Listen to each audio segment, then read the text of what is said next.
Oi, eu sou a Thaísa e hoje a gente vai falar sobre algo que você vive todo dia, mas provavelmente nunca parou para questionar. E eu sou o Eduardo, e a pergunta de hoje é: se a nossa relação com o tempo estiver completamente errada, Hoje, para quem estiver ouvindo isso no dia que sai o episódio, é o equinócio. O dia que a luz e a escuridão se equilibram exatamente. Não é coincidência que as culturas do mundo inteiro, por milênios, pararam para marcar esse momento. e por que parar? Porque o equinócio lembra algo que o relógio faz pra gente esquecer. O tempo não é uma linha reta, é um ciclo. A palavra arandu, que dá nome a esse podcast e a esse projeto todo, vem do Tupi-Guarani e significa conhecimento que nasce da experiência vivida. Um conhecimento que não é acumulado em linha reta, mas em espiral. Hoje a gente vai entender por que isso importa.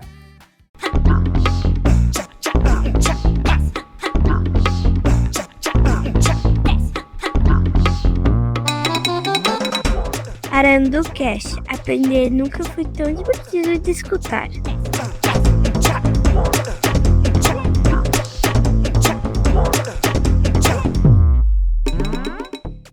Então, a gente cresce aprendendo que o tempo é assim, uma linha. Passado, presente, futuro. Futuro mais que perfeito, futuro imperfeito. Geralmente muito imperfeito. Enfim, início, meio e fim, você nasce, come, vive e morre. Mas essa visão de tempo ela é relativamente recente, né? E é específica de uma cultura. A história do tempo linear é mais ou menos assim, né? A gente tem uma visão de tempo como uma linha progressiva que está profundamente ligada ao pensamento judaico-cristão. A ideia de que a história tem um começo, a criação, né? Um fim, o juízo final, o acerto de contas, aquele momento que vão passar as suas vergonhas na tela, e que cada momento é único e irrepetível. Isso foi reforçado pela Revolução Industrial, que transformou o tempo em dinheiro, né? A gente sabe que tempo é dinheiro, a gente ouve isso até não sabe. E pelo relógio mecânico, que fragmentou o dia em unidades iguais e intercambiáveis. A neurociência do tempo, né, que é uma questão onde o cérebro humano, ele não tem só um relógio interno. E a gente tem vários sistemas de temporalidade que vão operando dentro da gente em paralelo. Então, a gente precisa sempre lembrar que o tempo subjetivo, ele é profundamente afetado por emoção, atenção, dopamina. Quando você está entediado, o tempo sempre parece demorar muito mais para passar.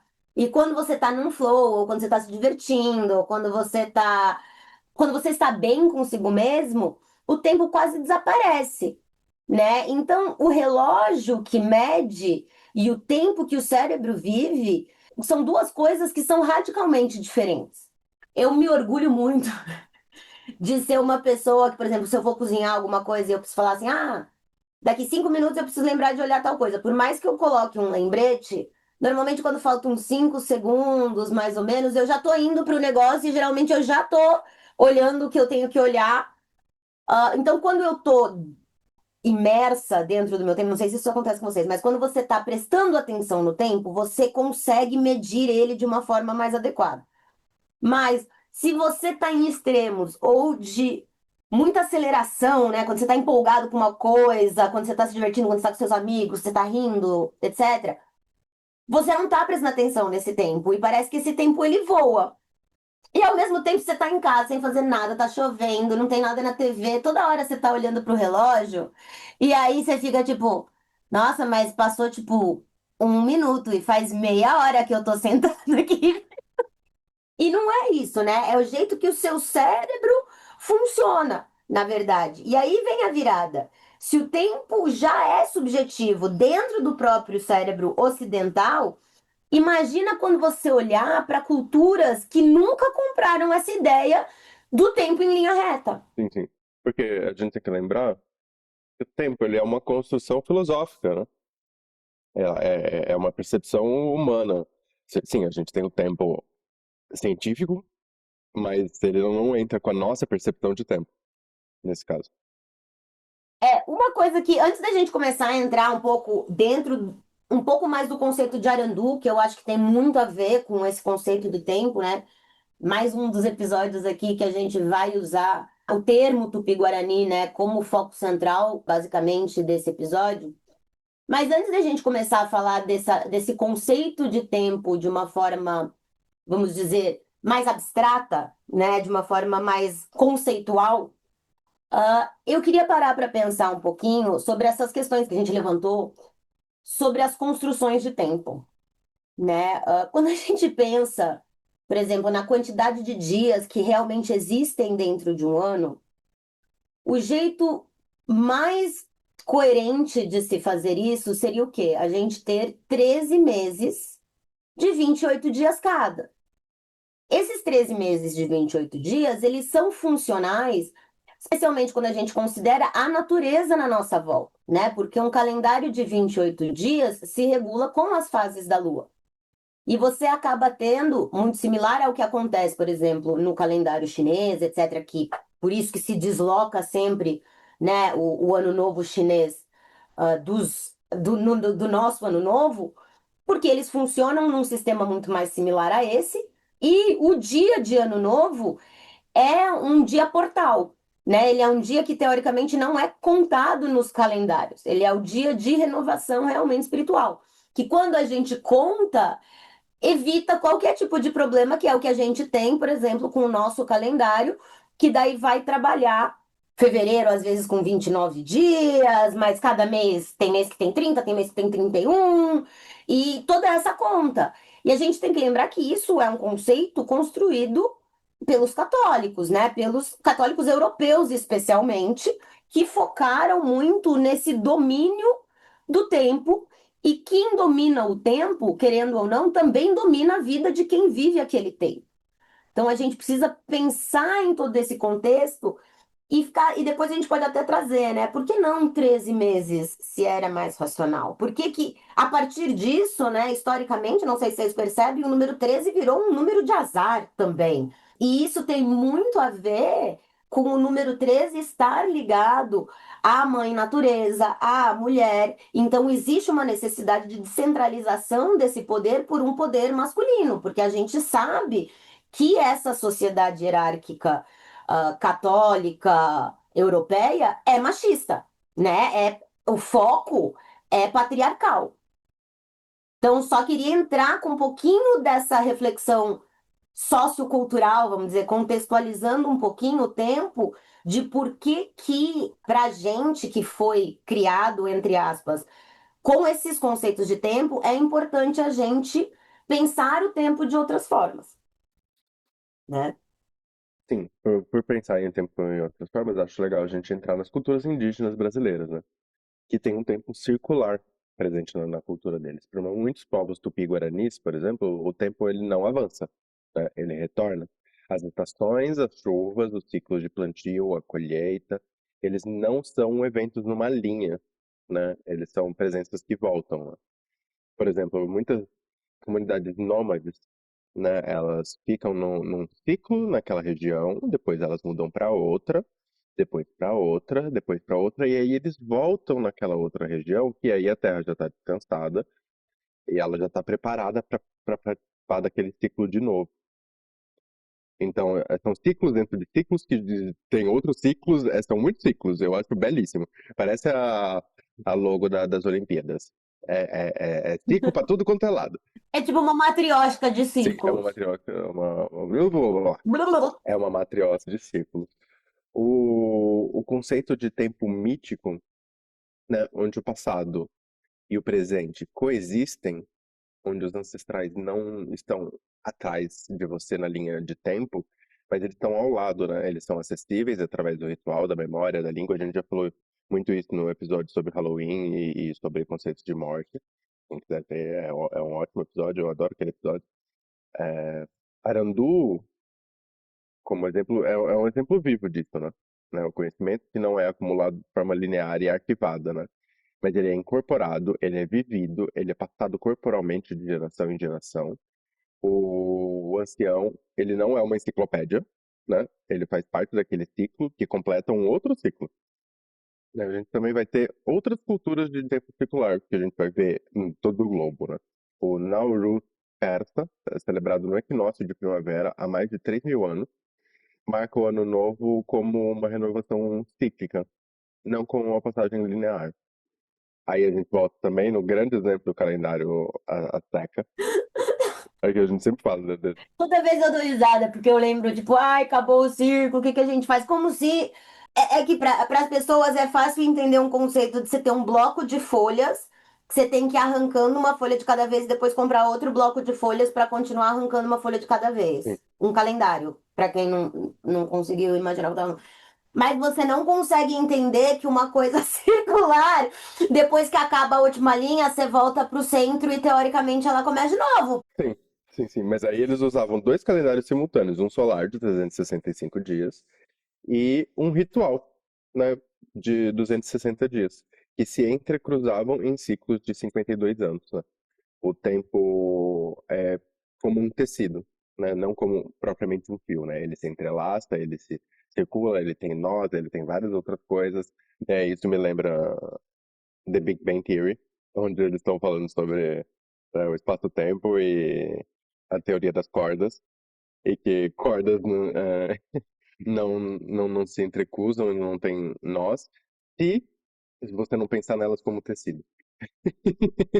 Exatamente. Por isso que muitas culturas, né, a gente ouve falar do véu da vida, o véu das coisas, porque Uhum, um véu implica num tecido que é tramado de forma fina e de forma muito interconectada uma com a outra, sim. né? A escolha das palavras, elas são arbitrárias, né? A gente tem palavras por motivos que geralmente vêm com um significado impregnado nele. Sim. Não, e aí a gente tem a triqueta, que também é um ciclo. A gente tem vários símbolos que são de várias culturas diversas que seguem a mesma orientação. Essa semana eu vi uma reportagem. Tem um símbolo que aparece na Europa, na Ásia e acho que num pedaço do Oriente Médio, que são três coelhos. É como uma triqueta daquela celta, mas ela é feita com três coelhos. E ela aparece em todas as culturas. Ninguém sabe muito bem a origem exata, porque provavelmente ela foi passando com a Rota da Seda.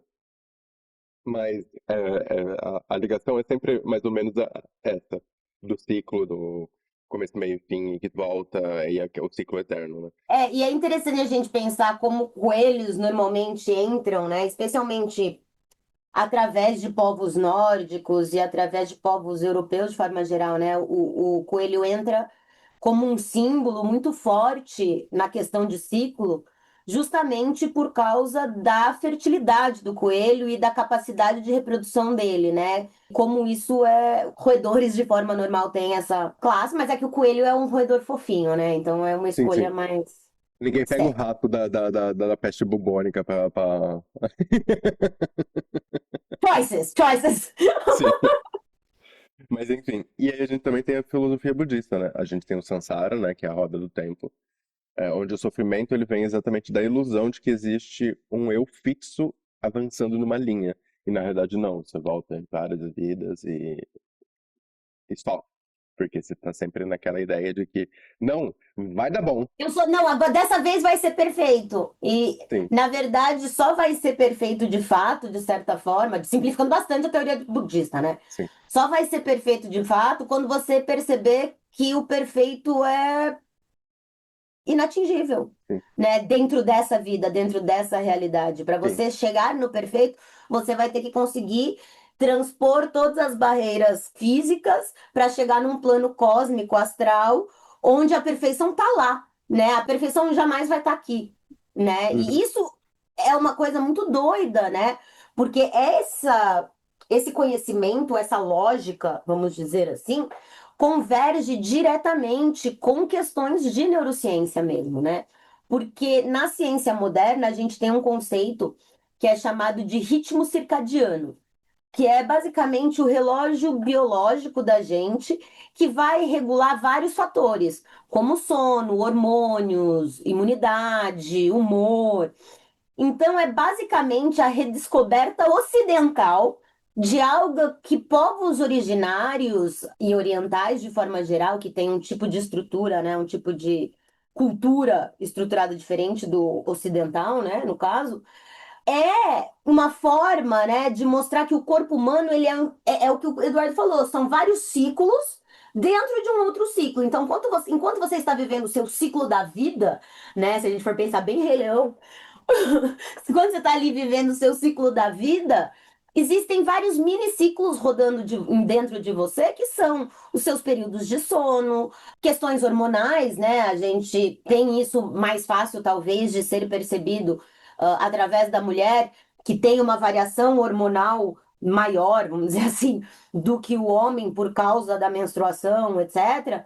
E isso são vários mini ciclos dentro da vida, porque eu vou ter vários ciclos menstruais dentro da minha vida como mulher, assim como eu vou ter vários ciclos de sono. Vou ter vários outros tipos de ciclos dentro da minha vida. Vai ter dia que eu vou estar feliz, vai ter dia que eu vou estar triste, vai ter dia que eu vou estar doente. Não, e tudo isso é o meu corpo respeitando os ciclos internos do meu próprio corpo. E aí, quando a gente força o corpo a ignorar esses ciclos, por exemplo, a gente é uma pessoa diurna e quer trabalhar à noite.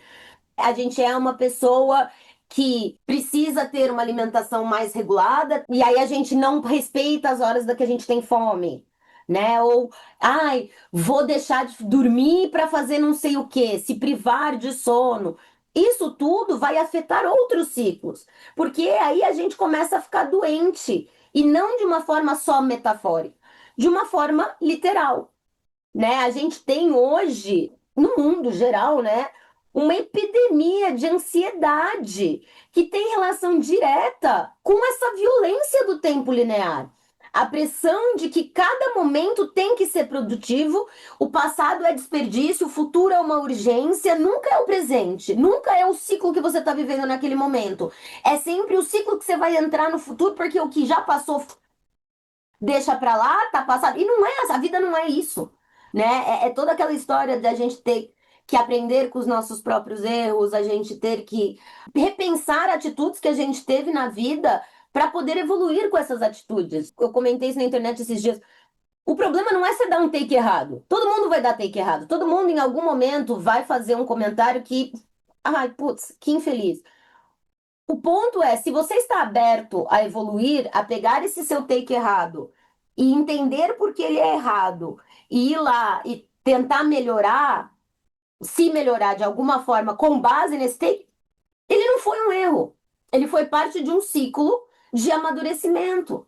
A gente precisa, por mais que seja muito cansativo às vezes, né, ficar explicando coisas que, para quem já discorda da sociedade como ela é hoje, da sociedade capitalista, da sociedade machista, tem coisas que são muito óbvias. Mas a gente precisa lembrar que todos esses conceitos, eles estão intrinsecamente tramados dentro desse véu de vida que a gente tem. E não é todo mundo que consegue tirar esses conceitos do véu sem imaginar o véu se desmoronando, né? Por que que essa desconstrução, né, essa necessidade de se corrigir é tão constante? Porque é uma forma da gente ir aos poucos meio que tirando os fios do véu que não fazem sentido e já ir dando aquele pontinho para o véu não se desmanchar. E tá tudo bem, né? A gente precisa pensar, né, nessa relação de violência do tempo linear, porque é uma pressão muito grande que às vezes ela não faz sentido, né? A gente não precisa ser sempre produtivo, a gente não precisa estar sempre disposto, a gente não precisa estar sempre disponível. Tá tudo bem, faz parte dos nossos ciclos, né?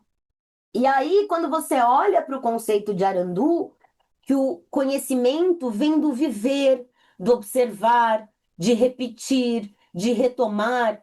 Você percebe que o Arandu não é só uma palavra bonita, né? É uma epistemologia inteira, é uma forma de conhecer que o que a gente chama aqui de Ocidente, e acho que isso é um ponto importante para a gente entrar aqui, só para eu pontuar, porque eu sei que nem todo mundo gosta muito dessa divisão Ocidente e Oriente, porque ela é baseada numa linha imaginária feita por colonizadores, né?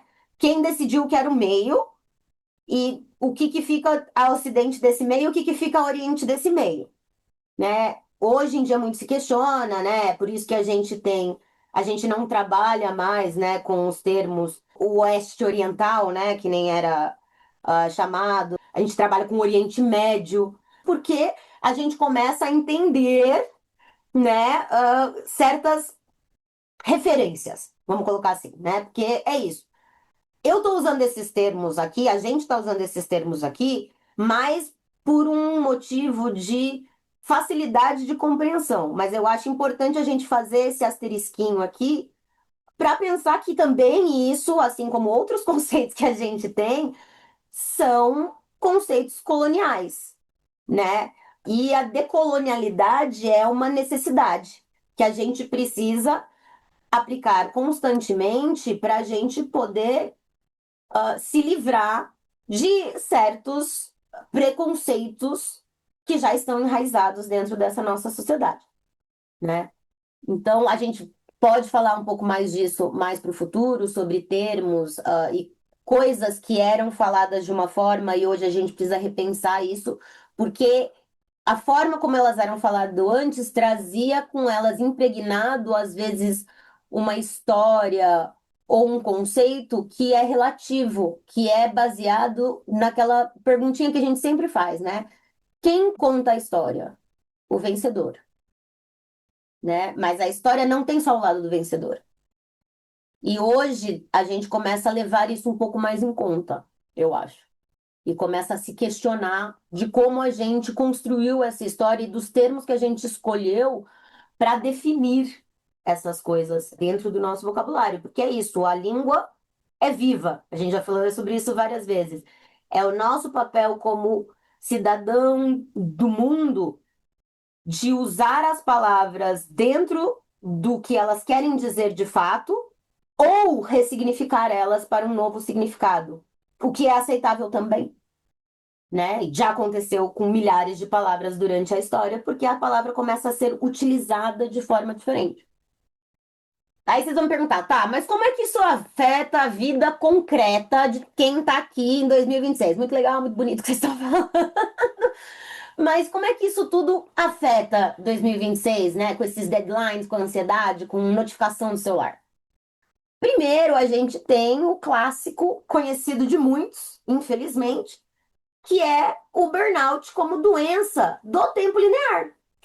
Porque a ideia de descanso é associada à improdutividade e que o parar é fracassar, que o ciclo natural do repouso é o seu momento de fraqueza.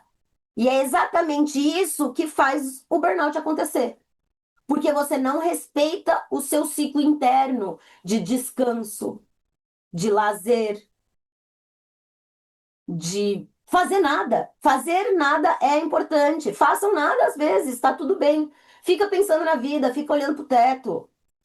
E aí a gente entra num outro ciclo, que não é um ciclo legal, que esse é um ciclo que vem justamente dessa coisa linear de a gente vai perdendo pedacinhos da gente, aí a gente cansa, aí a gente precisa forçadamente descansar, aí a gente se sente inútil, aí a gente se sente em culpa, aí a gente trabalha mais, aí a gente cansa mais, e aí a gente entra nesse grande ciclo que não acaba nunca. Ele é infinito, né? Esse que é o problema, porque é isso que a gente não pensa. Como a gente fica tudo pensando como linha, se a gente esquece que as coisas são cíclicas, é como se a gente força. O burnout acaba sendo aquela avalanche que você força. Uhum. Porque você tá pegando uma bolinha pitiquinha e empurrando ela através de uma linha, né? E aí essa bola, ela vai crescendo, crescendo, crescendo, crescendo, crescendo, até uma hora que você vai perder o controle dessa bola. Se você toda vez pegar e fizer uma bolinha que é um ciclo e guarda ela, faz uma bolinha que é um ciclo e guarda ela, você vai lá e faz, sei lá, um boneco de neve, sabe? Tipo, você vai ter um momento de paz, mas não, Não guerra, não guerra. só paz. E eu acho que existem, é importante a gente pensar aqui que existem sim culturas que ainda preservam, né, essa questão do tempo cíclico no cotidiano. A gente tem isso com exemplos como o sabá judaico, né?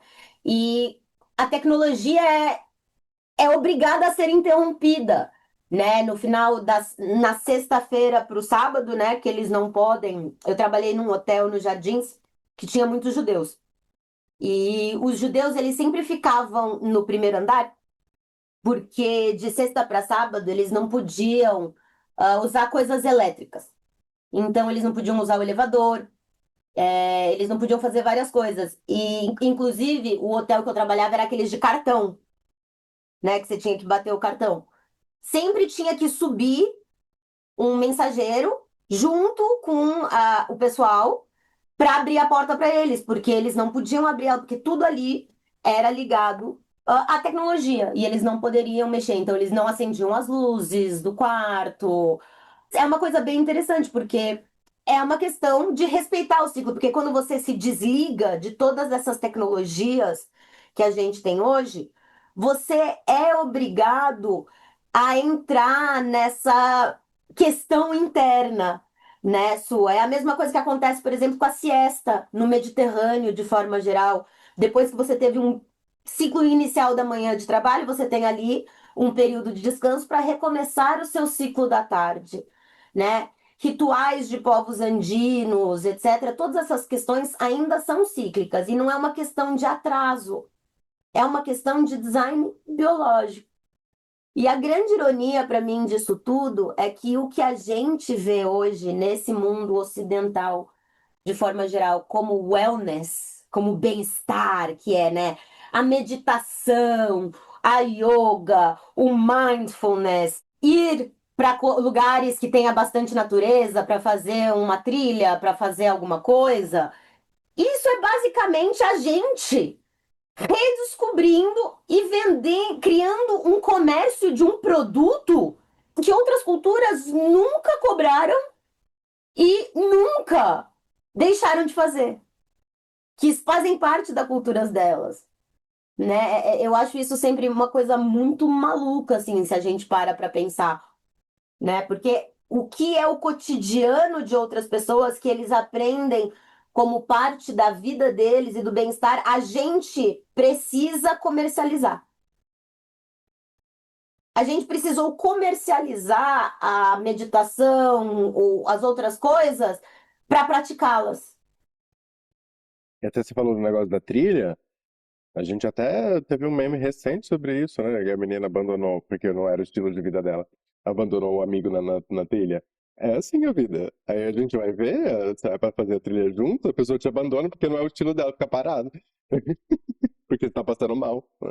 Mas Você está acontece. passando mal porque você talvez não estivesse tão preparado assim para uma trilha Sim. e achou que você estava. Eu jamais te Eu, por abandonaria exemplo, sou numa uma pessoa que trilha. eu morro de vontade de fazer trilha, mas eu morro de medo de fazer trilha, chegar no meio do caminho, ficar cansado e ficar todo mundo olhando pra minha cara, tipo, vambora, você tá enrolando, vambora. É que Sim, eu já sou treinada pra trilha porque eu moro em Perdizes e só tem ladeira. sim. Eu jamais te abandonaria numa trilha porque eu também já não ia estar lá. Né? Mas, Eu ia ter abandonado antes da trilha. Quando você falou, sim, vou subir, eu ia falar, vou ficar. sim, eu te amo, mas vou ficar. Eu escolhi esperar. É sobre isso. Cada um escolhe o movimento, eu escolhi esperar uma coisa. Eu escolhi esperar aqui embaixo. Mas manda foto. Sim, mas sobre esperar coisas, enfim. Como eu acho que a gente legal a gente pensar o equinócio como um convite filosófico mesmo, né? Porque tantas culturas independentes em continentes diferentes marcam esse momento, né? Porque o equinócio é o único instante do ano em que o ciclo se mostra nu. Porque a própria natureza trabalha com esse ciclo, né? O planeta inteiro. O dia igual à noite, sem exceção, sem negação. É difícil fingir que o tempo é uma linha reta quando a natureza te dá uma demonstração imensa de que é um círculo. E isso vai para os terraplanistas, tá? Eu acho que talvez, né, o grande presente que o conceito de Arandu acaba oferecendo para gente não é como uma nostalgia do passado indígena, né? E não como uma negação da tecnologia, mas como um lembrete que o conhecimento que ele não volta para você. que ele não se incorpora e que ele não muda como você vive. E aí não é conhecimento, aí é informação. Existe uma diferença muito grande em abraçar conhecimento, porque conhecimento te muda, conhecimento te faz evoluir, conhecimento te faz crescer. Informação é informação. Basta informação. Stop information. Eu não tô falando que informação é ruim, mas, pô, informação tá ligada com um propósito, né, galera? Não dá só pra sair jogando informação aí pros quatro ventos e não pensar no propósito, né? Sim. Que é a informação. O chat GPT tem. Busque você o conhecimento. Como diria o nosso amigo ET Bilu. Busquem conhecimento. O que a gente queria saber, deixar aqui uma reflexão final, a gente queria saber um pouquinho de qual é o ciclo da sua vida que depois dessa conversa você percebeu que talvez você tenha ignorado. É o seu corpo pedindo descanso, é uma relação que precisa de atenção, um sonho que fica retornando para sua cabeça toda hora. Conta pra gente nas redes, pra gente também começar a explorar junto quais são esses sinais que a gente precisa começar a observar para respeitar os nossos próprios ciclos, né? Porque é aquela brincadeira, nenhuma experiência é 100% individual. Sempre vai ter alguma coisa sua ali que pode ajudar outra pessoa a repensar os ciclos dela. Sim, é sobre isso. E assistam a série Dark, se vocês quiserem ter problemas com o tempo não linear. Se vocês quiserem, quem for assistir a série Dark, falam: oi, eu, por favor, me manda a árvore. Tem uma árvore genealógica que mostra a foto das pessoas antes e depois. E qual ano é cada uma, tá? Pra ficar mais fácil as ligações. Quem quiser, é só pedir, eu tenho isso salvo. Pra toda vez que eu for assistir Dark. Mas é isso, e da próxima vez que vocês olharem pro relógio com ansiedade, lembra que tem uma parte sua, muito mais antiga que o capitalismo, que sabe exatamente que horas são.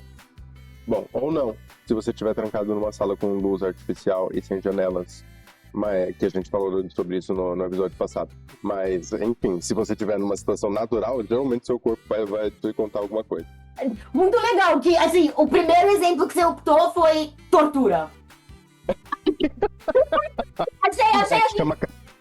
Gente, não torturem as pessoas. Aí, pronto, voltamos pro normal. Não torturem as pessoas, por favor. Não torturem as pessoas. Tortura não é entretenimento. Mas é o capitalismo. O que eu vou fazer? Porque não é só isso. Tem um monte de gente que trabalha sem janela e com luz artificial. Tortura não é trabalho. Sim. Voltamos a falar de burnout. Isso, gente. Vejo vocês na semana que vem. Um beijo. Tchau. Esse podcast é gravado com muito carinho pela Arandufan. Roteiro e apresentação, Thaísa Daniele e Eduardo Cotarelli. Edição e ajustes sonoros, Mac. Arte e identidade visual, Luke. E a voz da vinheta é da Valentina Bernardini. As músicas adicionais são do Quincas Moreira.